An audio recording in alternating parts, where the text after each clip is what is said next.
Hello दोस्तों, आप सभी को स्वागत है एसपी क्लासेज में, जिसमें आज की इस वीडियो के माध्यम से हम क्लास 10th की एनसीईआरटी बुक का आज कुछ उदाहरण सॉल्व करेंगे। यानी एनसीईआरटी बुक का कुछ उदाहरण सॉल्व करेंगे। यहाँ पे देखिए, सबसे नंबर तो चैप्टर है मेरा वास्तविक संख्या। कौन चैप्टर है? वास्तविक संख्या, यानी क्लास 10th की वास्तविक संख्या, यानी अध्याय 1। कितना है? अध्याय 1, शुरुआत से। आज हम बात करेंगे उदाहरण, उसके बाद बात करेंगे क्वेश्चन यानी प्रश्नावली। उदाहरण नंबर 1, इसमें बोल रहा है 4052 और 12576 का यूक्लिड विभाजन एल्गोरिथ्म का प्रयोग करके ज्ञात कीजिए। यानी कौन विभाजन? यूक्लिड विभाजन एल्गोरिथ्म का प्रयोग करके हमको ज्ञात करना है। सबसे पहले नंबर, यानी हम भाग निकालते थे पहले, यानी 8, 7, 9 इस सब क्लास में हम भाग निकालते थे। यानी क्या लिखते थे?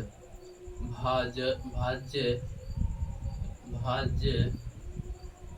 बराबर भाजक गुने भागफल प्लस शेषफल, इस तरीके से निकालते थे। यानी ये लिखते थे कि भाज्य को किससे भाग करना है? भाजक से। किससे? भाजक से। तो हमें यहाँ पे भागफल प्राप्त होता था। क्या? भागफल। और जो बचता था उसे हम शेषफल कहते थे। यहाँ पे बचा हुआ शेषफल प्राप्त होता था इस तरीका से। यानी A equal BQ plus R, हमको इसके माध्यम से वो ज्ञात करना है। कौन चीज? HCF। कौन विभाजन से? यूक्लिड विभाजन एल्गोरिथ्म का प्रयोग करके। यानी यहाँ जहाँ ओ जो है, यानी यहाँ R से O क्या है? R से जो है O हमेशा बड़ा एवं बराबर होता है। और यहाँ जो है B क्या है? B यानी R से B हमेशा छोटा होता है। तो यहाँ पे हमको इस माध्यम से वो निकालना क्या? एल्गोरिथ्म विभाजन, यूक्लिड विभाजन एल्गोरिथ्म के माध्यम से वो क्या निकालना है? HCF। क्या? HCF, जिसको मोसो कहते हैं, HCF निकालना है। तो यहाँ पे हमको लिखना है 4052, कितना? 4052, और यहाँ पे कितना है? 12576। कितना है? 12576। अब हमको यहाँ 12000, यहाँ 4000, 4 तिया 12, यानी 3 से लगाएंगे। 3 से 3 दूना 6, 3 दूना 6, 5 तिया 15, हासिल 1, 5, 0 गुने 3 0, 1 जोड़ेंगे तो 1, 4 तिया 12, यानी 4052 को हम 3 से गुना करेंगे तो 12156 में प्राप्त होता है। अब यहाँ पे 6 से 6 गया तो 0, 7 से 5 गया तो 2, 5 से 1 गया तो 4, और 2 से 2 गया तो खत्म, 1 से 1 गया तो कट। यहाँ बचा मेरा 420। यहाँ कितना है? 4052। अब ये 4052 को यहाँ पे हमको लिखना है। 4052 को हमको यहाँ पे लिखना है। अब यहाँ पे 4420 है, यहाँ पे 4052 है। अब यहाँ हम गुना करेंगे 9 से। कितना से?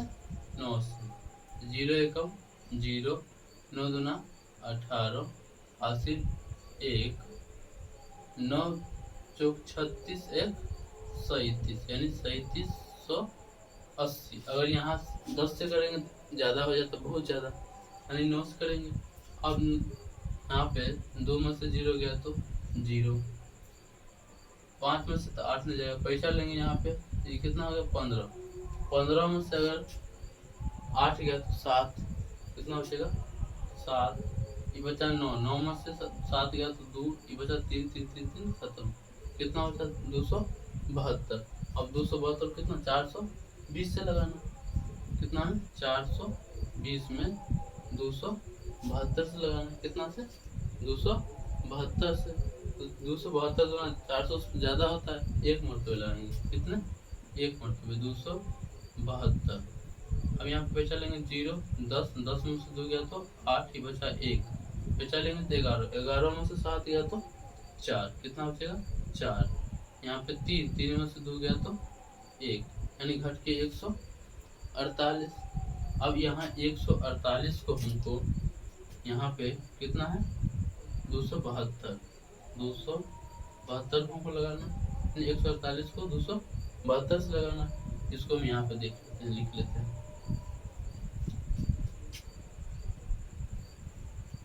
इसको हम यहाँ पे लिख लेते हैं A equal BQ plus R, जहाँ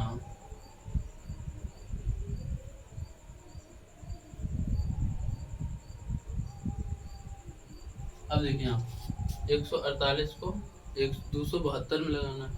अगर 148 दुना यानी 148 दुना 300 के आसपास आता है। अब यहाँ पे देखिए एक से ही लगाएंगे, 148 से कम 148 बचा देंगे तो कितना 12 में से 8 गया तो 4, ये बचा 6 6 में से 2 गया 4 गया तो 2 2 में से 1 गया तो 1 124। अब 148 को हमको यहाँ पे लिखना है, 148 को तो 124 से लगाना, 148 को 124 से लगाना, तो 124 से कम 124, घर में कितना बचेगा 8 में से 4 गया तो 4, 2 में से 4 में से 2 गया तो 2, यानी कितना बचा 24। अब 24 में हमको 124 से लगाना, 124 से। अब 124 से लगाना है तो 5 से लगाएंगे, तो देखिए 5 चौका 20 बचा हासिल 2, 5 दूना 10 2 12 120 होता है। अब 4 में से 0 गया तो 4 और 2 में से 2 गया तो खत्म, 2 1 में से 1 गया तो 0 बचेगा, यानी कट जाएगा। अब यहाँ पे 4 बचा, यहाँ पे कितना 24, ये 24 को यहाँ पे लाना, तो 4 4 छक 24 4 छक 24, यानी 4 में से 4 गया तो 0, 2 में से 2 गया तो 0। इस तरीका से हमको क्या निकालना है HCF निकालना। अब यहाँ पे हम चरण बाय चरण लिखेंगे, चरण यानी प्रथम चरण हमको लिखना है A बराबर BQ प्लस R। A मेरा कितना है 12,576 और B कितना है 4052 और Q कितना है 3 और R कितना है 420। यहाँ पे देखिए A यानी 12,576 बराबर B की जगह पे 4052 गुने Q की जगह पे 3, हासिल शेष जो बचा है वो R यानी 420। इस तरीका से यहाँ पे भी A B और Q और R यानी 4052 को हम लिखेंगे, 4052 यानी सेकेंड चरण, 4052 इक्वल कितना 420 गुने 9 से किए गुना, हासिल शेष पर मेरा बचा 272, कितना बचा 272। अब यहाँ पे देखेंगे हम चरण सेकेंड यानी थर्ड नंबर में 420 कितना 420 इक्वल 272 गुने 1 और शेष पर 148। इस तरीका से लिखना है। यहाँ पे अब फोर्थ में 272 इक्वल 148 गुने 1 हासिल शेष पर कितना होगा मेरा 124, कितना 124। अब यहाँ पे मेरा A कितना आया 148 A B Q और R यानी 105वां चरण 148 इक्वल B कितना 124 गुने 1 प्लस 24 अब इस तरीका से हमको फिर ये कितना हुआ मेरा ये हो गया। अब ये मेरा ए हुआ 124। 124 क्या हुआ मेरा ए। 124 यानी छठा चरण में 124 बराबर 24 गुने 5 120 तथा 4 शेष प्लस 4। अब यहाँ पे मेरा ए कितना है 24 यानी 24 यानी छठा चरण 7वां चरण में 24 इक्वल 4 गुने 6 प्लस शेषफल कितना है 0 लिखेंगे यहाँ पे 0 यानी मेरा यहाँ पे HCF कितना निकला 4 यानी HCF मेरा 4 निकला कितना 4। अब देखेंगे उदाहरण यानी एक उदाहरण तो मेरा क्लियर हो गया। अगर ये उदाहरण क्लियर 1 नंबर तो प्रश्नावली 1.1 का पहला नंबर सवाल क्लियर। अब देखिए यहाँ पर उदाहरण हम 2 देखेंगे कितना देखेंगे उदाहरण 2 यानी उदाहरण 1 सॉल्व कर चुके हैं।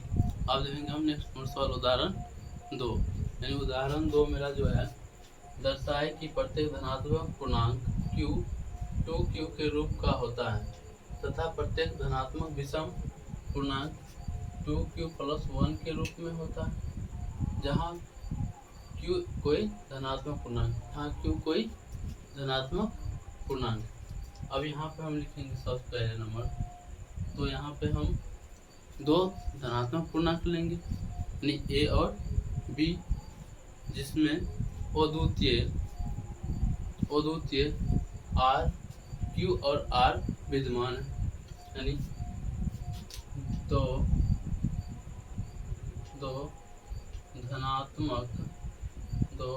धनात्मक पूर्णांक a तथा b हैं जिसमें अद्वितीय पूर्ण संख्या r तथा q तथा r विद्यमान है यानी 2 धनात्मक पूर्णांक a तथा b और जिसमें अद्वितीय पूर्ण संख्या q तथा r क्या है विद्यमान है। अब यहाँ पे हम a इक्वल bq + r कर सकते हैं जहाँ r जो है o से हमेशा बड़ा या बराबर होता है और r b से हमेशा छोटा होता है। इस तरीका से लिखेंगे। उसके बाद यहाँ पे हम देखेंगे कि मेरा क्या विषम पूर्णांक क्या धनात्मक पूर्णांक सम पूर्णांक यहाँ पे 2q और 2q + 1 यानी 2 क्या है b का मान क्या माना कि b बराबर 2 माना कि b इक्वल 2 यानी b 2 है तो r उससे छोटा है यानी 0 से 1 यानी तब समीकरण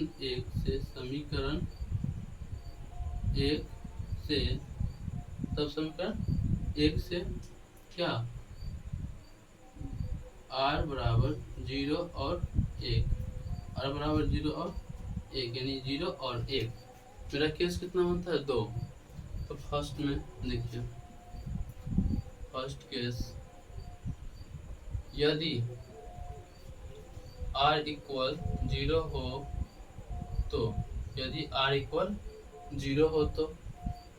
यहाँ पे हम r का मान क्या मानेंगे 0 और b का मान 2 तो a इक्वल 2q + 1 तो a इक्वल 2q + 0 लेंगे 0 यानी मेरा बनेगा कितना a इक्वल 2q ये क्या है 2 से पूरा भाज्य यानी लिखेंगे 2q 2 से भाज्य क्या है भाज्य है तो अतः 2q 1 धनात्मक पूर्णांक, क्या है धनात्मक पूर्णांक है। अब यहाँ पर पूर्णांक है, अब क्या मानेंगे r इक्वल 1, r का मान कितना मानेंगे 1 के सेकेंड में। यदि r इक्वल 1 हो तो यानी r का मान कितना मानेंगे हम 1, तो यहाँ पे क्या लिखेंगे a बराबर b q plus 1, 2q plus 1। ये क्या है 2 से पूरा पूरा विभाज्य नहीं, लिखेंगे 2q प्लस 1 जो है 2 से भाज्य, 2 से भाज्य नहीं है, क्या है 2 से भाज्य नहीं है, यानी अतः 2q प्लस 1 एक धनात्मक विषम पूर्णांक है, धनात्मक विषम पूर्णांक है। इस तरीका से हम सॉल्व करेंगे, यानी केस फर्स्ट और सेकेंड जिसमें r का मान 0 और सेकेंड में r का मान 1। इस तरीके से हम सॉल्व करेंगे, यानी मेरा उदाहरण 2 क्लियर। अब उदाहरण हम 3 देखेंगे, कितने 3, 2 सॉल्व कर चुके हैं। अब देखेंगे हम उदाहरण 3। देखिए दर्शाए कि एक धनात्मक विषम पूर्णांक 4 प्लस 1 या 4q प्लस 1 या 4q प्लस 3 के रूप का होता है, जहाँ q एक क्या है पूर्णांक, क्या है q एक पूर्णांक है। अब यहाँ पे देखिए कितना 4q प्लस 1 यानी b का मान कितना मानेंगे 4। अगर b का मान 4 मानेंगे तो r का मान मानेंगे 0 1 2 3, यानी मेरा केस कितना बनेगा 3 यानी 0 4 हो, कितना बनेगा 4 हो। यहाँ पर हम क्या निकालना विषम पूर्णांक, सम या विषम। देखिए यहाँ पे आप कौन से चलेंगे यूक्लिड विभाजन प्रमेयिका से, किसे चलेंगे यूक्लिड विभाजन प्रमेयिका से। तो देखिए यूक्लिड विभाजन प्रमेयिका से। अब देखिए क्या है 2 धनात्मक पूर्णांक, क्या है 2 धनात्मक पूर्णांक दिए गए, 2 धनात्मक पूर्णांक यानी दिए गए 2 धनात्मक पूर्णांक, दिए गए 2 धनात्मक पूर्णांक क्या a और b है, क्या है a और b है, क्या है a और b है। तो ऐसी अद्वितीय पूर्ण ऐसी अद्वितीय पूर्णांक q और r विद्यमान, क्या है विद्यमान है। तो a बराबर b q plus r, a बराबर b q plus r, a बराबर बी क्यू प्लस आर, क्या होगा a बराबर b q plus r. R जो है 0 से बड़ा और बराबर होता है, आर जो है b से हमेशा छोटा होता है। तो यहाँ पे देखिए जहाँ ओ आर बी, अब देखिए यहाँ पे क्या मानेंगे, माना कि b बराबर 4, क्या मानेंगे माना कि b बराबर 4, माना कि b इक्वल 4। अगर b बराबर 4 माने समीकरण मेरा क्या बनेगा, a बराबर b की जगह पे 4 का मान पुट करेंगे, उसके बाद 4q plus r, 4q plus r, ये क्या है मेरा समीकरण 1। क्या है समीकरण 1। अगर b का मान कितना माने 4, तो r का मान क्या होगा 0 1 2 3, यानी b से छोटा। अब 1 2 3 4 कितना कैसे बनेगा 4। जिस तरीका से हम क्वेश्चन उदाहरण 2 सॉल्व किए थे, उदाहरण 3 भी उसी तरीका से सॉल्व करेंगे। तो देखिए केस 1, यदि r बराबर 0 हो तो यदि r का मान क्या लेंगे 0, कितना लेंगे 0, तो मेरा बनेगा a इक्वल 4q। 4q ये क्या है 2 से भाज्य, क्या है 2 से भाज्य है। तो अतः 4q एक धनात्मक पूर्णांक है, क्या है धनात्मक पूर्णांक। अब क्या लेंगे b का मान 1, यानी केस सेकेंड। केस सेकेंड यदि b का मान यानी r का मान 1 हो तो, यदि r का मान 1 हो तो, यदि r का मान 1 हो तो क्या लिखेंगे r का मान यदि 1 हो तो समीकरण 1 से a इक्वल 4b और r के मान कितना 1, तो 4b प्लस 1, यानी 4b प्लस 1 जो है 2 से भाज्य नहीं। क्या है 2 से भाज्य नहीं है। अगर भाज्य नहीं है तो क्या हुआ ऑटोमेटिक वो धनात्मक विषम पूर्णांक हुआ। तो अतः 4b प्लस 1 एक धनात्मक विषम पूर्णांक, क्या है धनात्मक विषम पूर्णांक। अब केस थर्ड में देखिए क्या लेंगे, यदि r का मान कितना हो 2, कितना 2, यदि r का मान 2 हो तो यहाँ क्या लिखेगा समीकरण 1 से चलेंगे, कितने से 1 से, तो 1 से चलेंगे तो a बराबर 4b प्लस r का मान कितना मेरा 2, तो r की जगह पर 2 क्या करना है हमको पुट करना। अगर सम जोड़ा जाए तो धनात्मक सम पूर्णांक होगा, यानी 4b प्लस 2 क्या है 2 से भाज्य, क्या है 2 से भाज्य।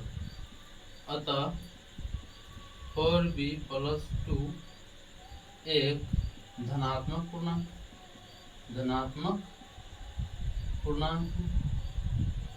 क्या है धनात्मक पूर्णांक। अब क्या लेंगे केस 4 में,